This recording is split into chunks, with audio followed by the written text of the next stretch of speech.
Hey folks, we're doing a horror sci-fi book today, and it's super gruesome. So this is a warning about graphic body horror, including pregnancy loss. There are also depictions of suicide, self-harm, and torture. If that's not something that's vibing with you today, maybe skip this episode. And I'm giving you a big hug regardless of what you choose. Andrew, you need to go last and say, and this is Pagenerd, because you're the guy today. Yeah, okay.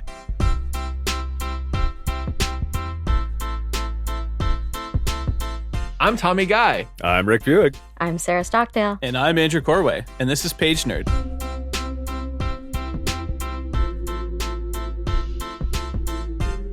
We're doing it again. Yeah! Woohoo! Do it. Here we go. Welcome. Today we're going to be talking about the sci-fi horror novel Intercepts by TJ Payne. Tommy, this book is very graphic. I knew I was going to hate this recording. I knew I was going to hate it, and now I hate it before it even starts. Yeah. Okay. I am glad I did not read this book. Like, every trigger warning there is. I wish you read it. I wanted to make you read it.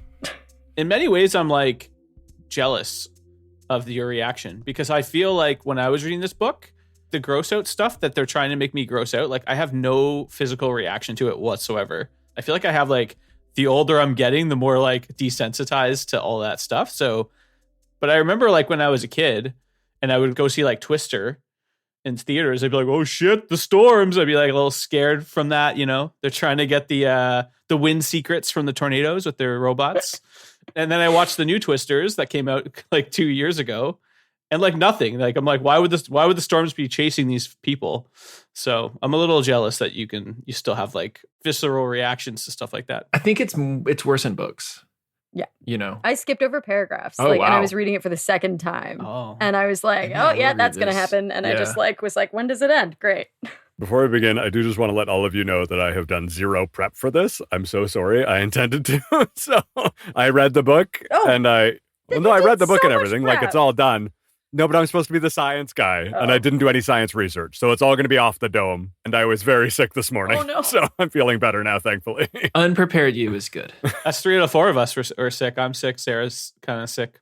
I'm getting over it. Anyway. Sorry, So- Jay. This is going to suck to edit. Sorry, bud. hey, this wouldn't be Pagenerds if one of us wasn't puking or pooping themselves. That's not true.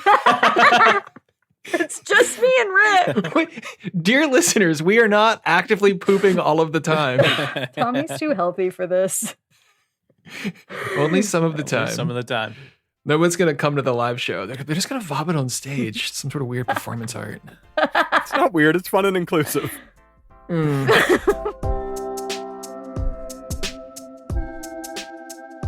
We've got to start this book. Let's start Yep, it. let's do it. The book opens with a black abyss. We're in a void. And there's someone who's just talking, but it's an internal monologue. And they're talking about how they can't feel the air in their lungs and they can't feel like the skin on their body and they can't. And then as they start to progress with this monologue, it gets progressively more graphic where they start to like fantasize about trying to claw their eyes out. So they're escalating the ways that they would try to like make themselves feel. They mentioned biting off their tongue. They want to bite into their tongue, that kind of stuff. So I didn't read this book. So I'm just going to have some questions that are dumb because I didn't read it. Because Tommy was scared. I was told what it was about. I was like, I'm not reading this book. So like, is this like page 1? We're just like, well, these people are in hell. Yeah. Fuck. I'm so glad I We didn't don't, read we this. don't know if it's hell, but we know it's not great.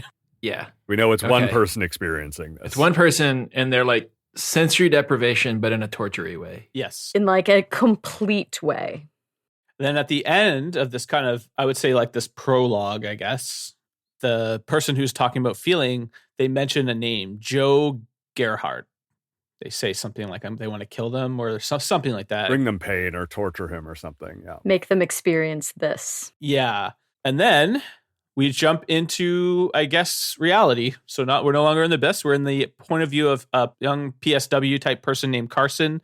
Carson is ruminating about a date that he's about to go on while he's going through these security checkpoints. So he works in some sort of medical facility with high security. So he goes through security and he walks through a long hallway with chambers off to the side.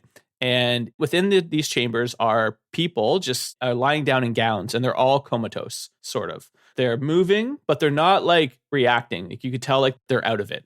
So they're kind of like mumbling to themselves. A detail here too is that they all wear like very thick mittens on their hands. Is this like having a bad dream moving? Yeah, they like moan and talk to themselves. Okay. Maybe it could be a good dream, but based on the vibe, it's not a good dream. Yeah. In my notes here, I have like they're like in a fugue state. So there's some sort of motion, but they're not with it, right? They're not aware where they are at. So Carson goes in and he's kind of complaining to himself, like there's all these checkpoints and stuff because the company he works for has all these pointless protocols. So we kind of get the hint there that the company that he works for is like overly bureaucratic, maybe cuts corners a little bit. And then all the while, he's kind of ruminating on this cool date that he's going on. He's excited to see someone he met.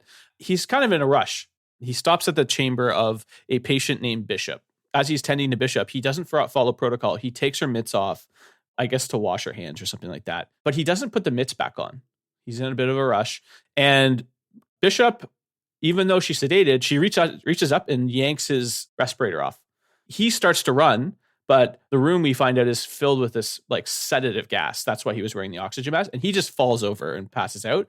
It's not great for Carson, but it's better than the alternative because Bishop stands up and gets on his back, I guess fully lucid, we don't know yet, and starts scooping flesh out of his back with her bare hands. Like she doesn't seem to feel the pain.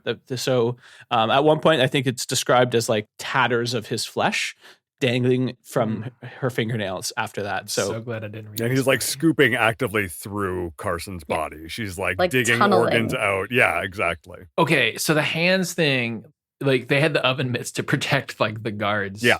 Man. And themselves, it seems. Bishop also whispers something to Carson. she says Joe Gerhard. Carson recognizes the name.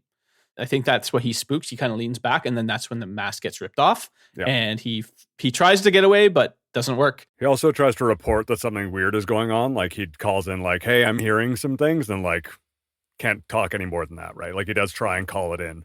So security team is sent down. That's right. And then Carson will not be making his date because Carson is now a bloody heap of flesh on the ground.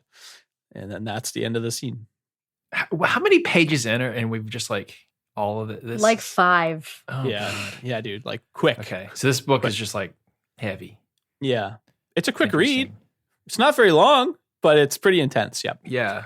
I will say it's funny. I'm just thinking there's like a theme that is starting to emerge where like the system or the overlord entity is shoddy and it's all sort of half-baked work. I remember with Murderbot, like a major plot point is, you know, the company is not evil. They're just lazy and cheap. Forever War, I'm prepping for that one. It's going to be similar. I feel like a lot of sci-fi is just founded on that. Like you take the way current corporations work and then you extrapolate and you're like, things just stay like pretty hacked together and shitty. And as the systems get bigger and like go interplanetary or whatever it is, like the systems would just get less and less connected, right? Less connected, but also that just like fundamental human impulse to cut corners never goes away, even when it results in horrific death. Usually I feel like it results in horrific death of people you don't actually meet. So, you know, at least it got the guy that was lazy this time. Yeah. The company in Murderbot was like just trying to get resources or whatever, selling contracts. This book, this company, the company in this book, not quite as... maybe actually evil? Yeah, exactly. So that's the first 5 pages. Let's get into the next 5. Carson's dead. We don't know what the hell's going on with that first person that's like bound. But now we switch POV again to Joe Gerhard. So this is the person that's been referenced in both of the incidents, the strange abyss, and then also the bloodbath of Carson. And it's from his perspective after Carson's accident. So like they call the accident, I'm using quotes there. He's overseeing the facility. The alarms are going off, security's rushing down, and we're in Joe's head. He's in his office. He's kind of talking to himself. I don't know how you guys felt about Joe. I instantly did not like Joe. How did you picture him, Andrew? I'm always interested to hear what he looked like in your mind's eye. You know, you ever see like the movie Hot Fuzz? Mm-hmm. I was picturing the chunky brunette guy. That's who I was picturing. Nick Frost. Yeah. I was picturing like my dad, just like a white, like an average build, white, blue collar kind of guy. What were you picturing, Rick? I didn't think about this until I posed the question, but do you remember the manager from the Dilbert cartoons? Yes! Yeah! Yes! Oh my gosh. No, that tracks. That definitely tracks. Yeah. Like a I company can't man. reconcile with how I envisioned that as a real person, but yes, absolutely a company man. Yeah. Yeah, like capital C, capital M, company man. So the reason why I don't like him, because he was like, as he's walking throughout the facility, he's kind of like ruminating on how he has to like be the boss and be blah, blah, blah. But then he's also, on the other hand, complaining about his bosses, how they're like cheap and, that kind of thing. He's not allowed to run. So he does this like squeaky jog walk. And I'm like, what a dork. He's complaining. He walks weird. He's like, does this. It's like this guy who's really thinking about how he's presenting to these like subordinates. So he just turned me off. That's all. So he goes down to the floor below. He works on level 1, and level 2 is where the antennas work. So the comatose people, they're called antennas. That's how they're being referred to. So he goes down to level 2 to oversee what's going on. So they don't really know. How did this happen? Bishop should have been sedated. Is the gas leaking? And then while he's talking, we meet a colleague of his, Dr. Hannah Chow. So she's like a psychologist. They're both veterans. They've seen it all before. I guess there has been incidents before they mentioned, but this is the first one in like a long time. And they're not like at this level of like someone being shredded to pieces. While this is happening, Joe gets a message that he has a phone call. So he goes back to his office and he learns on this phone call that his ex-wife has committed suicide. So his daughter is staying with a friend, and so he needs to go and do some caretaking with his daughter because obviously this horrific accident's happened. And that's the end of the chapter. So we have this kind of like Joe who's managing, but also gets pulled away from work. So he's kind of torn between these two responsibilities. And we see Joe's management come back in here where like they say the kid's been waiting at the school for ages, and he like comes up with a solution, like send him over to her friend's house, and then I'll come pick her up in 2 hours when I can get over there. So again, he tries to solve the problem step by step and think it through, which is kind of how he reacts through the entire book. He's very much like a mid-level manager in his thinking and in his actions, like throughout his like personal relationships and his work. Yeah. And then the next chapter, he goes and picks up Riley from his friend's house. He doesn't really know how to speak to his daughter. And at this point, I was like wondering, maybe is this because like obviously it's a horrific accident? He was obviously very close to this woman at one point in his life. But I also feel like he was just like a little bit inept in these scenes. Like he was like a little bit reserved. He wasn't really saying anything. He was saying things that were like almost distracting. But he does reveal that, he feels a little bit guilty about the long days and nights at his work, keeping away from his family. His daughter doesn't seem to be very fond of him either. So I guess he was an absentee father. And there doesn't seem to be any bitterness dynamic there. Like they're not mad at each other. They're just not really familiar with interacting very much. It faded. Yeah. And it seems like they have like almost like a comfortable, non-emotional platonic hangout ship where she would go there like for a weekend every so often. Yeah, and she'd spend time like outside doing her own thing, like not really doing stuff together. It's not like a complete estrangement where they're uncomfortable because they're together. They're like comfortable in the like lack of relationship. He reminds me very much of like a boomer provider father who like has focused very much on work to provide financially and has provided no emotional scaffolding for his kid. Yeah, I think that like traditional stoic workaholic guy who puts career above family, and you'll see that's actually a big theme in this book. And he probably couldn't talk about it. Right? Absolutely. Like he's just like, I'm at work. You get the sense it's like, CIA Black Ops type shit going on there. The whole town is in on it as well. Like if something goes down to the facility, the police don't get called, like the internal security handles it and stuff like that. Is it like a company town situation? Like if you live in the town, I'm thinking like, what was it? Los Alamos? Yeah. Like during the Manhattan Project of just like, if you're here, you're already past the gates in some sense and it's all secret. Yeah, they don't get into it in too much detail, but it definitely gives off that vibe. I got the sense that it was somewhere in like upstate New York or something. Like it was hilly. The roads were like single or double lane, really dark. You're winding. picturing Severance. Yeah, a little bit like that. Okay. Yeah. Okay. So Joe's driving Riley home, and it's a backwaters. It's like turning to nighttime. It's dusk. As they're driving home, Riley sees a woman in white at the edge of the road, just staring at her. Very gaunt and long, flowing black hair. Her dad doesn't react. He just completely no-sells this strange woman just standing in the field by the side of the road. She asks him, does he see that? He says no. They continue driving. They get to his house. His house is in like the deep woods. It's a beautiful modern house. I'm imagining like a cantilever window and like modern finishes, giant floor to ceiling windows of like the forest, that kind of thing. But it's getting dusk. So Riley goes in to the house and turns on the light, and the woman is standing right beside her, the woman in white. And the woman starts screaming something like, they can't feel anything. And she starts clawing her cheeks off. She screams. Riley screams? She gets the fuck out of there. She's like, yeah, okay. I don't know if it's possible to scream without cheeks, actually. No. So it's Riley's alive. It's the ghost woman's tearing her own cheeks out. She says she can't feel. I think that's what she's saying. Oh yeah, back to like the weird abyss at the beginning. That's right. There's a connection there that we're making. So she rushes out, and Joe's like, "Are you sure you saw something?" And then he calls security, and immediately, like down the road, comes like a black ops type security detail and just swarms his house. And they sweep it. They come outside, and nothing in there. There's nothing. Hold on.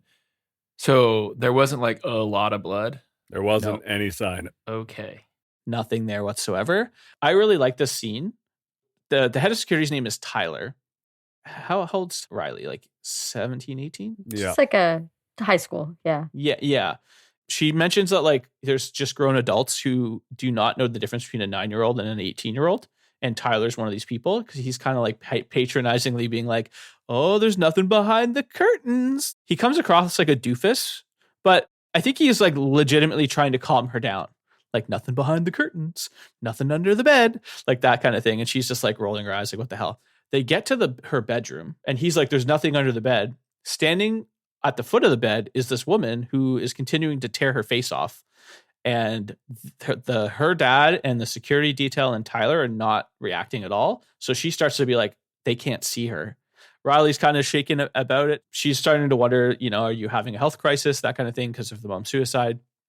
Eventually, the ghost just disappears and the security detail leaves. But Riley's obviously has like some very bad trauma going on here. She's not falling asleep anymore, that kind of thing. Like she's not going to fall asleep.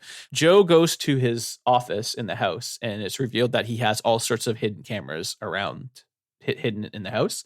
And he looks at the feed, and there was nothing there. So he's ruminating: is my daughter having a psychotic episode because of the ex-wife's death? We don't know.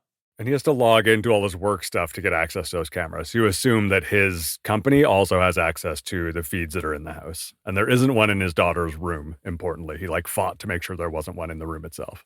You're getting a profile of the company there. Hey, we need to video your daughter. You're like, I don't want this job anymore. So then we flip over, the scene kind of ends, and then it's the next day where Joe's going into work. Which is a crazy choice as a dad. It's a little bit out of his hands. He's trying to take the time off, and then they find out that they've got a supervisor coming in to do an inspection. So he's like, he wasn't going to go in, then there's an inspection. The other boss has called a meeting, so I'm going to go in anyway, despite the psychotic crisis my daughter is having. So he thinks he's just going to spend a couple of hours there, and then he'll come home to his daughter. It's a shitty thing to do, but at least there's a little bit of he's not just trying. Yeah, Sarah's right, though. Sarah's right. That's still shitty. Yeah. And we get Riley's POV overnight. And this is not someone who is okay. This is not someone who slept at all night, who was scared to go to the bathroom, so has been peeing in water bottles. This kid would be very visibly not okay when you got up in the morning. You would look and be able to see, oh shit, my daughter is not okay. And he does kind of have a little bit of inner monologue where he's like, she looks like she has bags under her eyes. There's coffee brewing, but he's not picking up the Look, that PowerPoint is not going to present itself. That's true. And he worked really hard on the PowerPoint. He did all the transitions. No one middle manages harder than this guy. They can't do it without him. They cannot do it without him. Yeah, that's right. I've worked with this guy. I'm pretty sure I've worked with this guy. Oh, I have too. Yeah. Yeah. I just hate this guy so much. It's not just because he's a company man. I'm going to get into it as well. This is such a weenie, the way he talks to his boss. It's so funny because I'm normally so hard on these dudes, but I found him a little bit sympathetic.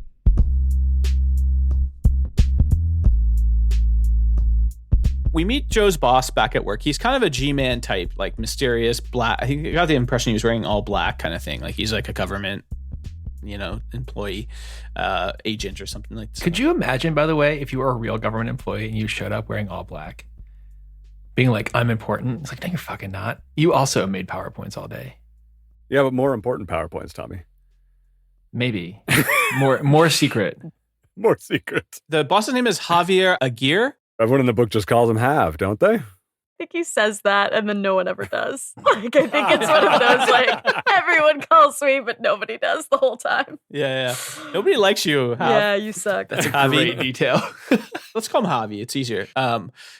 You start that. So he carries a tablet with him at all times. In their initial conversation, they're talking about the incident that happened the day before, but they're also start talking about like the incident that happened at Joe's house. What happened? Blah, blah, blah. And you get the sense that Joe doesn't want to tell this guy everything. He doesn't trust him. So there's one point where Javi is like, "Oh, we'll put the paperwork in so Riley might be able to live with you." Like he can't have his daughter live at the house without permission. Yeah, and he suggests like, they've got grandparents over that you can live with the grandparents instead, like offering other solutions.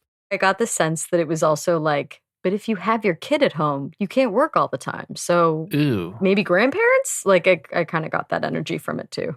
Javi's kind of a dick. On Javi's tablet, at one point, Joe sees what he's looking at, and it's Bishop.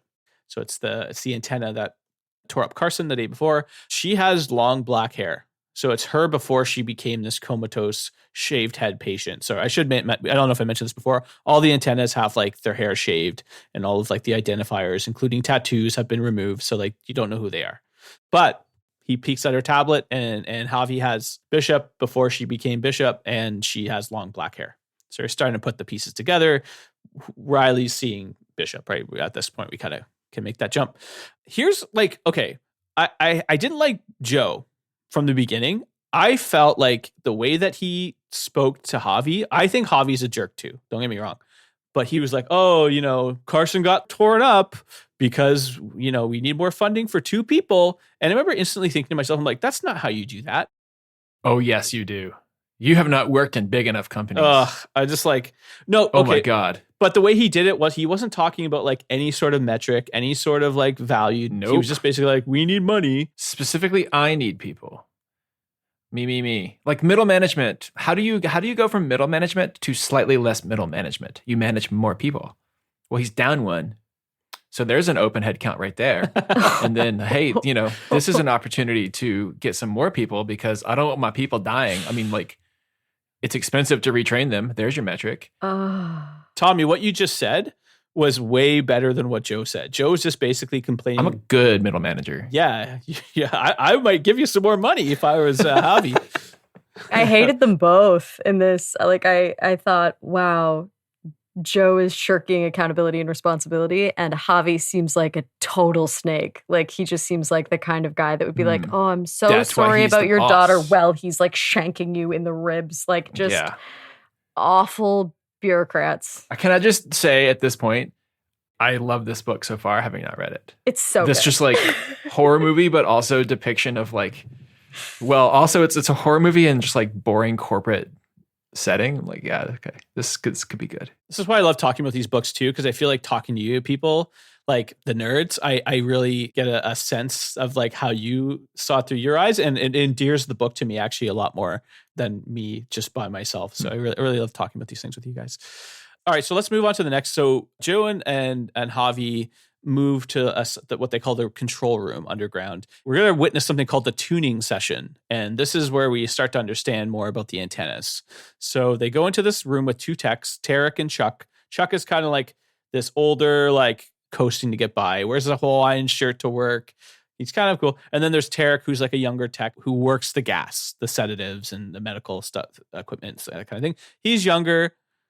Chuck gave me Homer Simpson energy. Oh yeah, big time. He was 100%. like making fart jokes and like just being a gross old man. And a lot about him just like rolling around on his chair too, like not getting up to go anywhere, just rolling. Nice. Yeah. What happens next is a feed opens up with Bishop in it. She's tied to a chair and she has like eye clamps in her eyes. And there's a big screen in front of her, and they start to dial down her sedative. So she starts to be able to feel things. It's like Clockwork Orange style. They feed her information about somebody. I forget their name, but it's like a target. It's like if they wanted to know more about you, they would have like your bank statements and your chat history and your finances. And Javi's like, dial it down further. Let's see if we can push her further. And we learned that Bishop's not just like the other antennas. She seems to be used more. First of all, I think they said like the other antennas were used 20 times. She's on her like 70th round of this. And they talk a bit about the feedback loop there. Like, since they use her more often, she's more powerful. And since she's more powerful, they use her more often. So, like, if they really need good information, they'll use her. And since they keep using her, she just gets better and better at it. Wait, I have a question. What? She's being tortured, but like they turn off the sedative, but why is that causing any distress? Well, if you aren't using your muscles or your eyesight or your hearing, and all of a sudden those senses come flooding back and your muscles have deteriorated and your bones have deteriorated and your stomach lining has deteriorated and you haven't been existing really as a person, and now you can feel all those things for the first time. Oh, it's like pins and needles, but way worse. That's literally how it's described at one point. I think like your leg falling asleep and it comes back and it's really painful, but that time's like 1,000 for your entire body. So this is where we get into the fact Andrew called it a sedative earlier. It's not quite accurate. What is it seems like a nerve gas, but for all of your different senses. So you can't see, you can't hear, and most important, like you can't touch, you can't even feel your own internal sensations. Like you're absolutely cut off from all sensation in the world. So that's why you're just in your head the whole time. That's the idea for these things, is these antennas can think, but they cannot experience the world around themselves. So when Sarah said earlier that it's complete sensory deprivation, it is absolutely complete. They are just stuck in their own head the entire time with no connection to the outside world whatsoever. And so, as they start dialing down this nerve gas, the sensations start coming back, and it's very, very intense for them. That makes sense. I think that's real. It is, yeah. So they've done a bunch of different types of sensory deprivation experiments, and a lot of this was done in the past and was not well executed. But they found that, especially like if you are in an enclosed room with no other human connection, you like completely lose track of time. Like you have no idea when day and night cycles are. Those get all mixed up. I think we were talking to our producer Jay the other day about like that room, the acoustic room where you can't hear any echoes or anything like that. Oh yeah, I used to work in the building beside that. That was you. And it's like just apparently maddening for some people. Like you get in there and just you can like hear your own heartbeat. Microsoft has a room like this. That's where they put you when you're bad. Oh, Jay's told us it's an anechoic chamber. In a similar vein, I actually had a neighbor who cut a finger off like with a saw. Oh. Be very careful when using saws. And yeah, like he was describing that, it doesn't feel good to cut your finger off, but it's much worse later because the nerve endings that sort of are, if halfway through your finger, they've been frayed. Like think like if you cut a rope and it sort of like expands and frays, and they're incredibly sensitive. So it starts with a breeze, hurts, like excruciatingly hurts, and they get desensitized over time, like back to normal. And like the training you have to go through is like sort of get up to the pain level, and at first that's like blowing on it, and then it's a cotton swab, and then eventually you can like sort of touch rough things, but it takes a long time. And it's exactly that of teach your nerves to sort of calm down. We also learn very early when we're in the mind of the person experiencing this deprivation that they don't have any memories. So even though you can think, you don't know your own name, you don't have a history, you don't have a past to kind of ruminate on, there's nothing at all there for you. So the nerve agent's being dialed down. Bishop's under incredible strain. And they measure her pain tolerance, and it's like something like they go up like the most anyone's ever felt this much pain is like 10%. They push her to like 30. And Javi's like, we should get her to 50. And the reason why they wanted to do that, why would they want to torture someone, is as she's being fed this information, Joe on a microphone steadily asked her over and over again about this man and his name.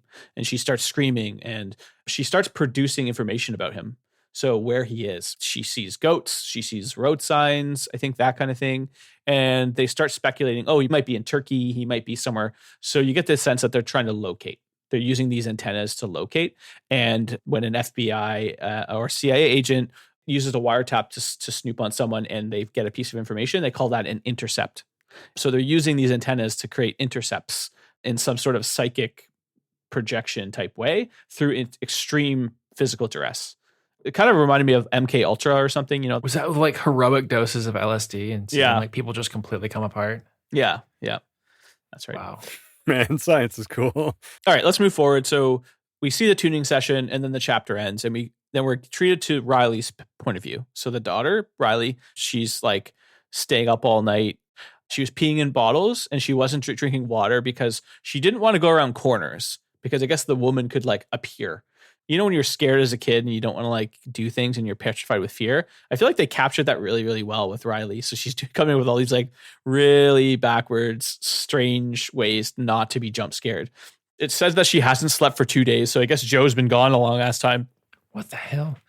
She takes a kitchen knife and she's like, I can't stay in this house. The woman's in here. She starts walking. Eventually she leads to like a small town nearby. And it's quite a long ass walk she's walking.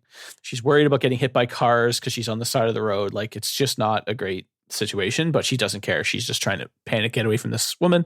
And then she eventually like gets to the town and she's so tired. She sees a nice wide open field and she's like, well, I can see the woman if she's coming. So she lies down in the field. She has sleep. Next thing you know, she wakes up and she sees the woman before her, but she's saying strange things about soccer, I think it was. After a few blinks of her eyes, Riley like snaps to, and she's actually talking to like a soccer coach of like a young girls' soccer team. And it's like the woman's like trying to talk her down, like, you okay? And she's been waving the knife around. Like she's been scaring the crap out of these kids. She's been waving the knife around. So Bishop is just tormenting the hell out of Riley. You get the sense that she's actually able to like feed Riley hallucinations.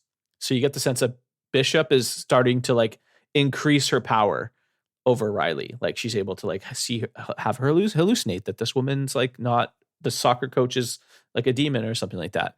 Eventually Riley comes to, the cops are there pointing the guns. She drops the knife. They take her home. They realize that her mom has died. There's a psychotic break and they call Joe. An interesting detail about the police ride home is that Bishop is sitting next to her the whole time, mumbling about goats, which is what the tuning session is about. Oh, yeah. Okay. So she's in the session, maybe. Seems like it. And Riley makes it known that like Bishop will disappear once in a while, or sometimes she's there and she doesn't seem with it. She's talking about goats and lolling her head back and forth. So you get the sense like, oh, this is maybe when they're tuning. So this Riley chapter is in parallel with the tuning that Javi and Joe and the techs are running on Bishop. I really like Riley, by the way. Yeah, me too. Riley is one of my favorite characters, if not my favorite character. Everything that she does makes sense and is probably what I would do as a teenage girl, like as a scared teenage girl. To the like, your dad is going into work and that's an insane choice. And you're just like, yeah, okay, I guess I'll let you do that. Cause like I'm a teenage girl and I guess fuck you. Like she's written really well. And with good context for the world, right? Like given the context of her relationship with her dad and him going into work, like obviously it's not surprising. Like making a fuss about it won't do anything, right? Like this is probably not this exact thing, but situations like this have happened before where something important was happening and work got in the way or whatever. And also like, I think her not sleeping was really cleverly like well done too, because when somebody's suffering from a mental break and they have like psychosis, it's often if they're in the hospital, the number one thing they try to do is get them to fall asleep because they haven't been in sleep for like days and days. And once they fall asleep, they come back to, and oftentimes they're like back to normal, their normal self. So it's not, there's like a medical history of this happening too. So I think he did a great job of like bringing that in, and you can really see Riley unraveling under the strain of this haunting. Yeah, both from like the psychological trauma of her mom passing away, seeing this vision and not sleeping. Like it's just keeps stacking one on top of the other. Joe comes back later with Dr. Hannah. So this is the doctor at the first chapter that when Carson got torn up. So she's going to do like a little psych evaluation. So she asked Joe to leave. Then he gets a notification that he was sent more information that he asked Chuck to during the tuning session. He asked Chuck to send him body cam footage of Kate, his ex-wife's suicide. So we get treated this kind of scene while the psych evaluation is going on of Joe looking through this body cam footage, and his wife is clearly seeing something too. She kills herself on the porch of, I think, her house. The police officer is trying to talk her down, and she's like, don't you see it? We also learned that like Kate having a gun is extremely strange. It's pointed out when they got married, Joe had a gun in the house and she made him get rid of it. And it was like a contentious point in the relationship. They're starting to put together the pieces that, maybe there's something more going on here. Now, switching back to Dr. Hannah and Riley's psych evaluation, Hannah's doing a good job, like, asking her questions about herself and about their mother's death. Riley starts seeing stuff that she shouldn't be seeing. She turns to Dr. Hannah and goes, did you have a miscarriage? And Dr. Hannah just like freezes. And it turns out, yes, she did. And how do you know that? And then Hannah starts to continue the psych evaluation. she hallucinates her dad coming in to the room and him and Dr. Hannah having sex, just like ravenous, like unabashed sex on the table, like ripping their clothes off and just like doing it. And then she snaps back and Dr. Hannah's just there, normal, talking to her. And she turns to Dr. Hannah. She's like, did you have an affair with my dad? Dr. Hannah freezes, and it turns out they did. Yeah, I'd say that was one of the main deciding factors for the divorce, was finding out that he was cheating and she left him. Joe dials back into the psych evaluation, and he sees Bishop, like a flash of Bishop looking in the camera. And then Riley knows there's a camera in the house. So they come in, and then him and Hannah basically put 2 and 2 together that it's Bishop torturing his daughter. It's written so scary. Like, it's written that he like comes back to the feed and it's an eye. Like, it's just an eye close up to the camera. That's all he can see. Oh, God. And then he realizes it's Bishop's eye. He like And recognizes the eye. Oh, because they've been prying it open and doing the whole thing. Yep. Oh, God. Yeah. Oh, that is a lot. It's to write a jump scare in that way is so impressive. I've been sitting here wondering, can you write a jump scare? And like, yes, apparently you can. You fucking can write a jump scare. And that was like one of the best written jump scares I've experienced in like a sci-fi horror book. It was really well done. The creepiest part is after the psych evaluation, Riley says something like, she's found you. So Bishop has found, she's intimating that like Dr. Hannah and Joe himself are now at like risk of being infected by her hallucinations. She's getting more powerful. Oh, and so Riley knows that she found you, but was she watching the video, or she just like is now sort of like psychically linked? The connection's getting much deeper. Okay. Like, she's now starting to see things that are creepy. real. Like, she's starting to be given memories of like things that Bishop knows because she's in the facility, like the affair. She's an antenna basically by proxy. Yep. But it sounds like she's almost like an antenna to her dad. Yep. Okay. And to her dad's lover.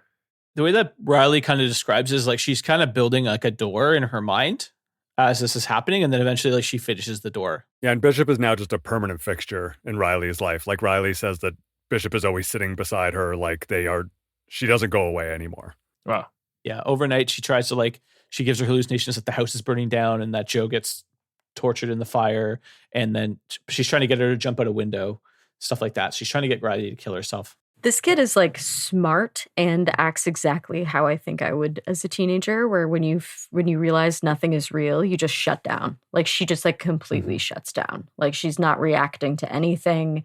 She's seeing the most horrible things that Bishop can come up with, and she's just like, she's checking out entirely. Yeah. Because she can't handle it. So Bishop makes a plea. She's basically like, free me. If you free me, I'll stop haunting your daughter. It will be over. So that's now Joe's mission, is to like, okay, how am I going to free Bishop from this highly guarded government institution? He goes back to the office, the bunker, whatever you want to call it. Let's call it the bunker. It's easier. And he orders Tyler to bring all the guards up to the ground floor. He says Javi needs to see a big show of force. He feels like we're not locked down enough. So he wants like a strong show of force. Oh my God, this is such a middle management move. We're not guarding the people enough, so let's let them not guard the people to show that they look like they're guarding the people. Yeah, but like Tyler goes for it because, again, like Javi usually would just be coming in to does. do an inspection, and now he stayed another day. So like they know that something's going on. The boss is mad. Yeah, exactly. Just do what the boss says. Like, it's fine. And that's kind of the like dialogue, which is really great, is like, he's like, we're the same, we're peers, and it's these guys upstairs, management upstairs. He does this like really good job. And you can kind of tell that Joe thinks he's best friends with everyone, but no one thinks they're best friends with Joe. It's like, it's really well written. It's very much a like boss move that it's like, we're on the same team with this fucking guy. It's really well written. This guy abandoned his daughter to go give a PowerPoint presentation or whatever, to go be there for the boss. And like all of a sudden he's willing to break company protocol to save her. What's going on there? Yeah, that's a good question, Tommy. So there is this kind of dad that is like, I would kill for you, but I won't come to your soccer game. Oh, yeah. And I do think that there's like a biological desire to protect your children from physical harm. Like, that is like a thing. And also he feels responsible for the harm because he is fucking responsible for the harm. Yeah. But he gets this like hero dad complex, which is like what I would hope any parent in this situation would take. But I'm like, you're the dad who will kill for your kid but not show up to their soccer game, and I hate that. Spot on. I hate that for you. So spot on. They're like, I'm from the South. I know the dad that's like has a semi-automatic rifle to protect their family that they don't really like. It's exactly that. Yeah. And he also is now aware that like not only is Riley like having this trauma induced on her, but like that's what killed his ex-wife. So like he knows that if this keeps going forward, like eventually Riley is going to end up killing herself by chance or being put in some like very bad situation. Yeah. Like, he's already seen it unfold once, so he knows where the end would be. So it's not just like she's going to be traumatized. She's actually going to like no longer exist because of something that he could take action to avoid. Which to Sarah's point, it's like, yeah, I can live with a little, mental trauma. Come on, that's not real. But like, if you're dead. Exactly. 100%. Yeah, okay. The way this character is written, it makes so much sense. He's the protector and the provider. And so like he is fulfilling the only obligations of parenthood that he has chosen. But he didn't do any of the other shit, which is the most important shit. By the way, I looked up, so TJ Payne, apparently he's married to his high school sweetheart, who is a psychologist. Oh, this tracks so hard. And he seems like a lovely person. Yeah, I think this guy is probably a good husband based on his ability to write a bad husband so well. You have to know. You have to know. Believably, that's important. Yeah. But I also I think this author does a good job of like, even some of the elements of this book that don't really make sense because of the way he's written the character, they do. So he smuggles this gun in this like pre-construction because he's been managing the construction of this project, and that's how he gets the white collar job. And this is like a little rebellion to like prove that they're idiots or something. Like he's got this little streak in him where his wife has told him he can't have this thing. And he's like, but I'm smart enough to have it in like the craziest version of a secure place. Interesting. It's not like, well, I know what we're going to be doing here, and it's pretty crazy, and I want a gun in case it goes wrong. I didn't get that from it, no. But I could be wrong. Like, what I took from it is, like, he's smarter than everyone. It's literally just like, F you, I totally can do this. Yeah, okay. Yeah, no, I read it the exact same way, Sarah. Yeah, and he gets into, like, how he knows all this stuff about the building that nobody else knows, and, like, it definitely is, like, he feels like he's the top dog in this facility because he is smarter, knows everything about it, and oversaw all the construction, oversees all the staff. Like, he's the most important. So he knows when they do so usually you have your security cameras and security system on a different circuit than your power, normal power, right? You don't want your security to go down. But he knows from all of this that when actually they do a system reset, because the company cheaped out on the circuit, the security cameras go down as well. So he's basically setting up like, he's going to order this system reboot. The security is not around. The cameras will be off. He has this gun that he pulled out of his secret little drawer. So he's going to go and we know his mission is to take out Bishop. So he has the perfect way to do it. He's made a list of steps. He's going to follow his list of steps. Middle management, Just murder like middle plot. management does. Except this time he's got to do the dirty work himself, which isn't very middle management of him. Yeah, he orders the reboot. He goes down to Bishop's cell, puts on an oxygen mask, and he undoes her mittens and takes them off. He leaves the room, seals it up, and then he goes, there's a maintenance hatch that leads behind the cells, and this is where the gas is actually fed in. He takes a knife or something like this, and he like severs the hose. So now her dosage of this nerve agent starts to go down. The cameras come back on. What do they see on the cameras? Bishop is now like fully awake, completely like flailing, and starts to just tear herself apart. She's tearing out her throat. I think she ripped off her through her chest, and she's just like heaving. So she's coming through, and she's just like completely like feral. I think they described it. There was like an inch or two of blood on the ground when they got into the actual cell. So there's just flesh everywhere because she just like completely eviscerated herself. There's a big security kerfluffle. Obviously, Javi comes back and they meet Joe. Joe once again uses his lame duck budget cuts. At one point, he's like, I reckon it's the budget cuts. And I remember thinking to myself, I'm like, there's no way that Javi's going to buy this. Absolutely does. I think the theme of just like the middle manager, inept, nobody really cares that much. It's government work, Javi would love nothing more than to get more money to spend for his company. He needs more rubber hoses or whatever. Hey, and if they're leaking, we need a new hose provider. We should also have more people because they keep getting their faces ripped off. Hose installation specialists. We should have 2 people do the hose. Oh, redundancy. I mean, Carson was going to a hot date. He was distracted. Oh, Carson took a shortcut, dude. Carson just wanted to be able to shower Yeah. so that he didn't smell like actual feces. He didn't want to smell like the weird building. Oh, yeah. He's changing diapers before his date. Yeah. So, I mean, I guess if he had a +1, it would have been better. It would have been better. Hey, or there's 2 humans that have been tunneled like groundhogs instead of 1. Oh, God, when you put it that way. Yeah. So, Tunneled by groundhogs. as Joe is like cleaning up the mess that Bishop made, he gets a phone call from Riley. And Riley's outside in his truck. This is a top secret facility, and she did not know where it was. So she's there. Oh. So is Bishop feeding her information? What's going on, right? He goes to his truck. Riley's there, but she's like, her eyes are bugged out. She's like looking at him like slowly, creepily sideways. And so you can tell she's not all there. And she keeps referring to herself as we at this point. Like, we want to be free. She's smirking and stuff like that. And he sees in the distance out the windshield of his truck, all of the other antennas are just there floating above the ground in front of him. And they're basically like, we want to be free the same way you freed Bishop. And if you don't do it, we have full control over Riley now, and we're going to make her do things. And at this point, he's like a little resistant. So Riley sticks out her tongue and bites down on it and like rips the tip of her tongue right off, severs it right off. There's blood everywhere. And he's like, no, stop. I will absolutely do it, but you have to promise that you're going to leave Riley alone, and this is the end of it. So he's in this precarious situation. So I guess Bishop taught the antennas how to project. Pagenerd doesn't have ads yet. So instead of ads, we wanted to shout out our favorite public libraries and indie bookstores. So this episode of Pagenerd is brought to you by the Toronto Public Library, where you will find me and my 4-year-old son all the time with whatever current Pixar fascination he has, going to get that specific book and reading it 4 times before bed every night. But it's not just for kids with Pixar obsessions. You can get audiobooks for your commute, study space, career workshop, language classes, community events. All of it is there. All of it is funded and for free. All of it supports literacy and democracy and community. So go check out the Toronto Public Library. It is my library and my city, and I love it so much.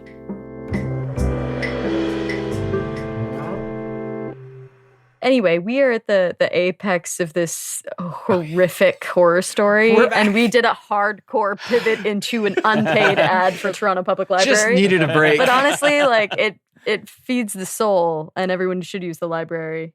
Okay, so let's get back into the plot here. I labeled this section Magic Secret Drawers because I felt like Joe was just pulling shit out of secret drawers when he got back in. So Joe's in his truck. He's with Riley. She's about to be like eviscerate herself from this, like the antennas taking over her body. They all have psychic powers now. He goes back into the bunker, the secret facility. You have to remember, he just left erratically. He comes back in immediately after he left, like 5 minutes later, like, hey, Tyler. And Tyler's like, what the fuck? What's going on? He's like, are you okay? Joe's like, yeah, it's fine. He says Javi wants another show of force. So he has Tyler bring his security guards up again, which I felt was like maybe a little a bridge too far. I'm like, Tyler at this point, I think would have been like, no, but he does. Joe goes back down into the facility. So he takes his gun and he goes into the control room and he asks Chuck and Tarek to like do another system reboot. They are obviously like, no, what the fuck are you talking about? We're not going to do that. We just like, Bishop just killed herself, pulls out the gun. And then she's like, you have to do a reboot boot. I'm going to blow your brains out. And so they sever this connection from the ground level, Tyler security, and Joe forces them at gunpoint, Tarek and Chuck, the 2 techs, down into the level 2. I think he found Dr. Hannah on the way, something like that. And he like pulled the gun on her too. So she's there. He makes Tarek, Chuck, and Hannah, and I guess himself, sever the gas line there. This is where he middle managements and makes other people cut stuff on his behalf. He's back in action. He's back. Middle manager. No longer doing the dirty work. That's right. And this is where, if you are a little squeamish, I'm just going to tell you, it gets a little fucking gross. Finally. I was waiting for the gore. I felt a little bit weird because all of a sudden we have a chapter. So like they sever the gas and we go to another chapter of Tarek's point of view. And I'm like, what the hell are we doing Tarek's POV? Like, he's like this tertiary character. A little strange. Well, last time we saw a tertiary character, what happened, Andrew? I don't know. From Tarek's point of view, he comes into the hallway back from the maintenance hatch, and the antennas smash through the windows of their cells.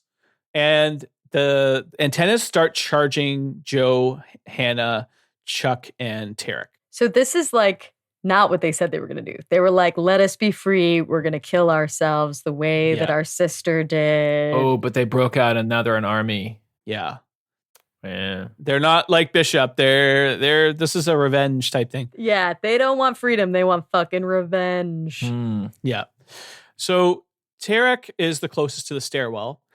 Sprints, kind of leaving Chuck, Hannah, and Joe behind, swipes his card in, and he goes to the door. And he runs into another door. And he's like, that's weird. He doesn't recall there being two doors, security doors in the stairwell before. He's like, whatever. He has his oxygen mask on. He's whatever. He's safe. He feels like he's safe. He swipes in. He goes through the other door. And he realizes that he's actually in the antenna's cell. Her name was Pharaoh. And Pharaoh was clearly messing with Tarek. She was in his brain. She made him think that he was running through the door and that they were free, but it was actually just like a horror manipulation. Pharaoh rips Tarek's mask off. She pierces his eyeballs, starts like lifting his head. There's so much eyeball stuff in this book.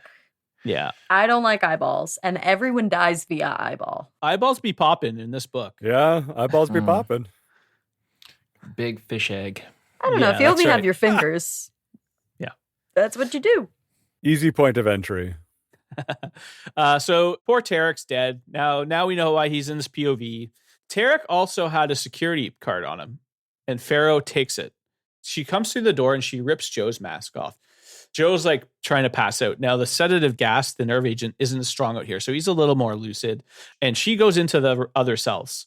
So she's starting to free all the other antennas. Joe passes out on the floor, and Dr. Hannah and Chuck are being chased by these antennas up the stairs. The antennas, so some of them chase Hannah, some of them go back to Joe. Joe gets surrounded by like presences. He's kind of out of it at this point because he has the nerve agent. He's like, but he feels like he's being surrounded. And he wakes up and his body is like gone. Everything below the neck has been torn. The flesh has been torn away. He doesn't feel it because he has the nerve agent dialed up, but his body's basically gone from the neck down. And Gross. and the antennas have like done a good job of trying not to kill his internal organs. So he has like just the innards, but he doesn't have like legs. He doesn't have any muscle. He's just like lungs and heart. They very intentionally kept his core parts That's nasty. alive, but they are trying to optimize for as much pain as possible while remaining alive for as long as possible. But they did it in an environment where he's half knocked out. They just love ripping and tearing, Tommy. Oh. These boys and gals just love ripping and tearing. Should have thought this through. Take him outside. So Joe is in a bad spot and they're threatening to like lower the gas or something like that. They're trying to like make him pay. So we know Joe's like in trouble. That is the most euphemistic in trouble I've ever Yeah. Something might go wrong here. I am only inner organs. Uh-oh. Joe's in trouble. I mean, like, I feel like this is a problem when I read these books is like the guts and gore and slasher stuff I find like almost comedic. Dude doesn't have any limbs left. Spot of bother. Like- I can see your liver. I wonder if they kept the liver. They probably kept the liver. I can see your liver. Not great. You could take a piece off, right? You can take half the liver and It's true. I wonder if they were so thorough as to be like, he only needs half a liver. take one of the kidneys, you know. They probably Don't did. you bleed out if this happens? They probably like cauterized along the way. Who knows? You know what? I feel like if you've been doing all this CIA work for so many years, maybe you figured it out. You had a lot of Maybe time to figure it think, out. and that's the only thing you can do. Not gonna lie, I think the CIA might know how to cut something off without it bleeding. Yeah. So, okay. So back to Tyler. They make their way down this like auxiliary electrician hatch. It's very small and it comes out into the control room. So him and his guards are in now. And they open the door to the control room and like the hallway is just littered with blood. They see a Hawaiian shirt on the floor around a body that's been like just like flattened, just like completely. And so that's poor Chucky. Old Homer is dead, but they don't see the antennas, right? They're like looking for the antennas. They're opening doors. They don't see it. They open the break room and the antennas are in there. Tyler and his guards open fire. I felt like the book did a really good job here because they've established that like nothing you see is real. Like Tyler's seeing the antennas, but it's not the antennas. It's the staff of the facility. And the antennas are basically manipulating Tyler and his group to basically massacre everyone with their guns, which is what happens, except for Hannah. Hannah hides under a table or a desk or something, yeah. She figures out what's going to happen right before it happens. And so she's like, they're going to shoot everyone. They're going to hallucinate. I got to get out of here. Because she keeps saying, like, she's yelling to the guards as they're shooting everyone. Like, it's not real. What you're seeing isn't real. But, like, they kill everyone anyway. Now we go back to Joe's point of view. He's, like, flayed open. And he's just kind of lamenting on his choices that, like, he's like, I'm never going to see Riley again. I'm never going to, this, hopefully she's safe. And he starts cluing in, like, well, how would she have known? Like, if they can make them see things, was that actually Riley? And he starts to clue, like, actually Riley in the truck was not Riley. It must have been the antennas astral projecting into his brain. And he gets some modicum of relief. Just knowing that, okay, Riley's at least like away and is safe. I had thoughts about this scene because I thought like he starts to wonder, like, was all of this a fantasy? Were the antennas fucking with him the entire time? Even from picking up Riley to Kate's death? Was that all just fake and he was just being manipulated the entire time? So I think he was wondering.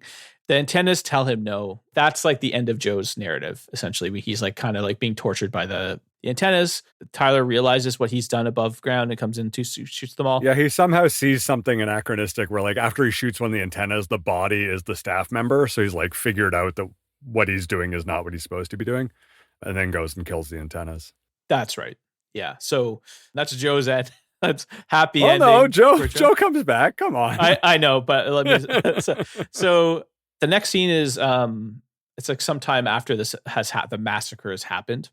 It's Javi is talking to Riley about her father's been killed. There's been an accident. Dr. Hannah's been killed. They're all dead.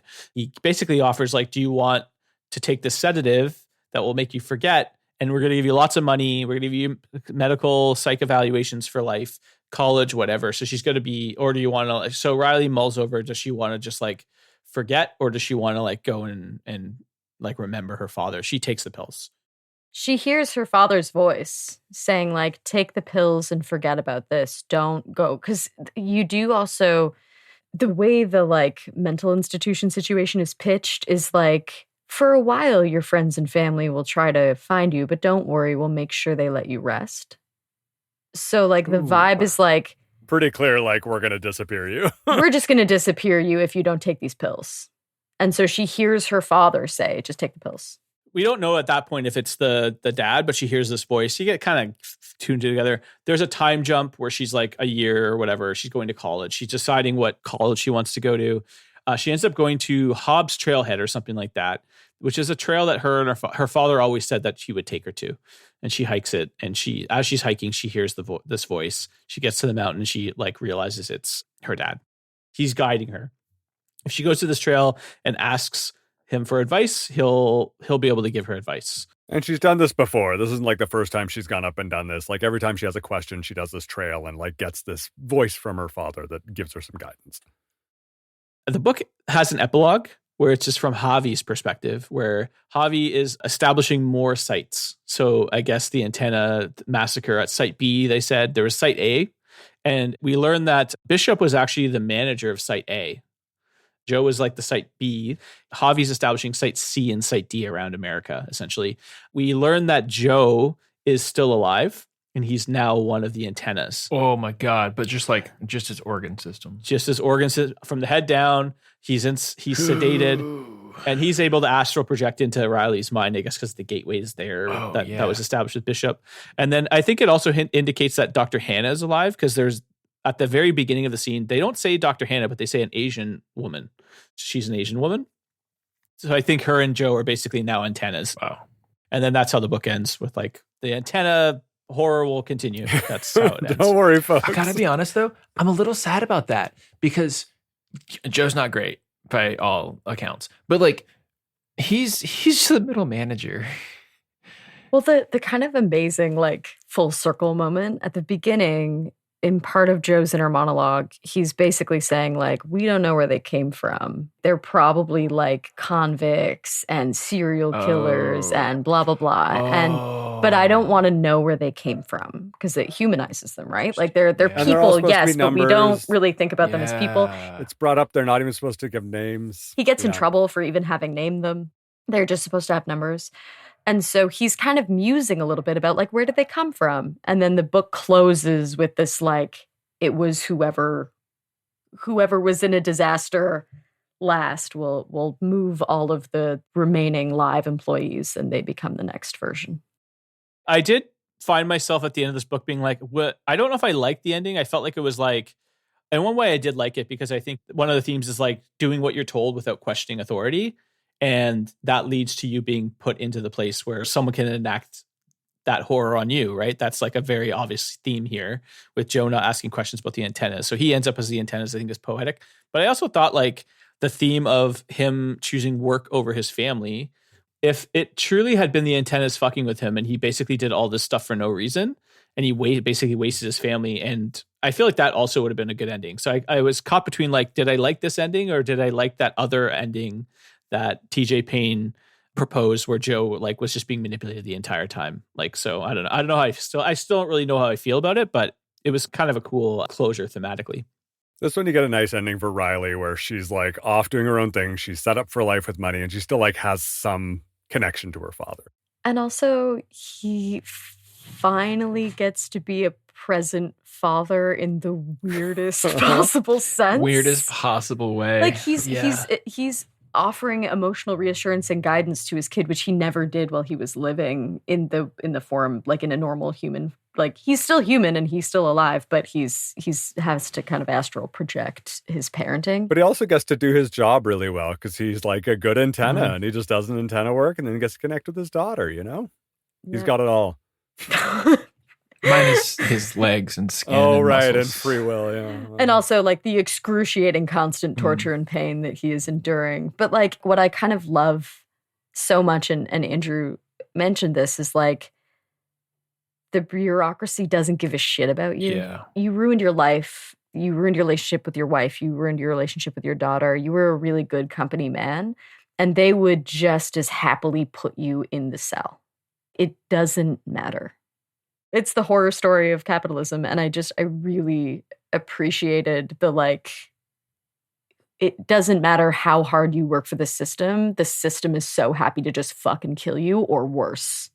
But I thought we were family. I, much like Andrew, didn't read much into the horror. Like the body horror didn't do a lot for me. Maybe I just don't have a vivid enough imagination. So it was overall very thrilling, like exciting to go through.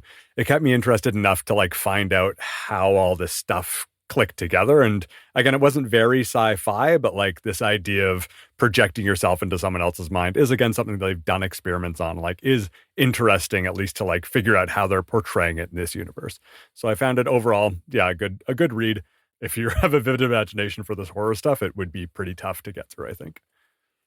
Yeah, I think if you're coming off something like deep and dark and literary, like maybe Wild Dark Shore, this is a nice, scary, thrilling palate cleanser that doesn't force you to do a lot of like emotional excavation. You can just kind of read it and be like, this is kind of scary. I very much have the imagination that when I read horror, I see it. Like I it's very clear in my brain. Like if I only had fingernails and no other way to kill a person, how would I do it? And I'm like, and no, I couldn't feel anything. Like it didn't hurt. It didn't hurt my hands. It didn't hurt my wrists. Yeah, you could dig a hole. You could dig a hole. And so I was like, what would it look like to dig a hole in a person? And then I pictured it and was like, that's pretty fucked. And I still loved the book. I also find I'm a very anxious person. I don't know if you can tell by the like everything about me. And horror is actually really good for anxiety. So it allows you to kind of suspend your anxious reality and adopt somebody else's anxious reality that's like way worse than your own. And it gives you a break. Like it gives you a break from your own anxiety. So I find this book to be 2 bottles of Zoloft up. And I really love the writing. I fuck with a well-written teenage character. I'm impressed. Well done, TJ Payne.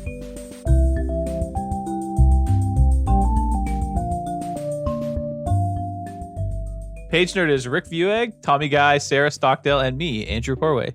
The producer is Jay Cockburn. Next episode, we're reading Forever War by Joe Haldeman. Happy reading. Cool.